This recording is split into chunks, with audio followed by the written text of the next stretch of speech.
Today, we know him as the brooding, shadowy Dark Knight of Gotham. But in 1966, he was a brightly colored, deputized agent of the law who defeated his enemies not just with his fists, but with a go-go dance called the Batusi. So, how did the Caped Crusader transition from a dark pulp detective into the king of 1960s television camp? And more importantly, how did this ridiculous dance pave the way for the multi-billion-dollar comic book movie industry we have today? To understand the 1966 TV show, we have to look at the 1950s. The comic book industry was under fire. Psychologists claimed comics were corrupting the youth, forcing publishers to create the Comics Code Authority to sanitize their stories. Batman's noir roots were completely stripped away. The comics became bizarre and kid-friendly. By the early 1960s, sales were in a massive slump. DC Comics was seriously considering killing the character off entirely. Batman needed a miracle. He got a television executive. Enter Yale Yudof, an ABC executive who noticed the rising trend of pop art and huge comic book sales on college campuses. He pitched a live-action Batman TV show to producer William Dozier. There was just one problem.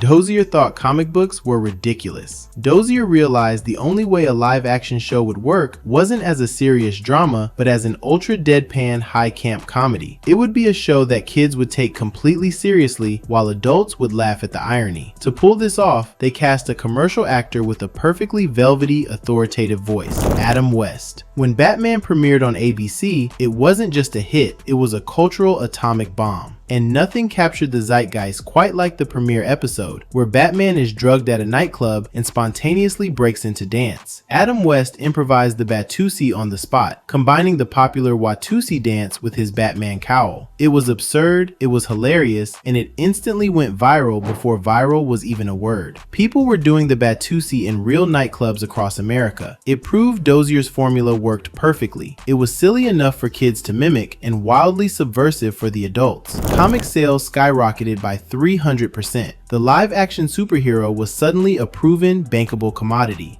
The television show was such a colossal success that 20th Century Fox wanted to cash in on the big screen. Between the first and second seasons, they rushed a full-length feature film into production. The 1966 Batman movie had a bigger budget, the iconic Batcopter, and featured 4 of the show's biggest villains teaming up. Most importantly, it was the first full-length theatrical adaptation of a DC Comics character.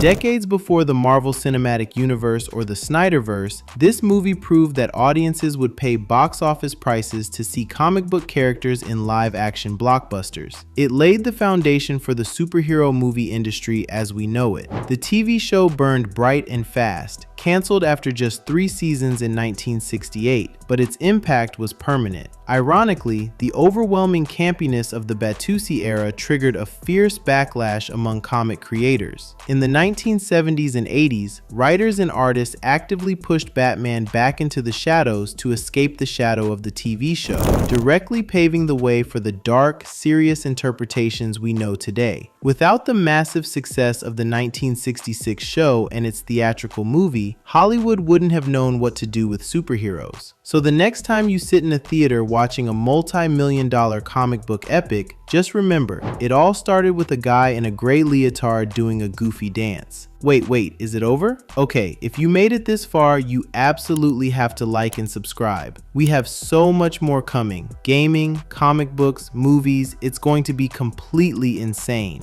And a huge shout out to our video editor for pulling this all together. Seriously, absolute genius.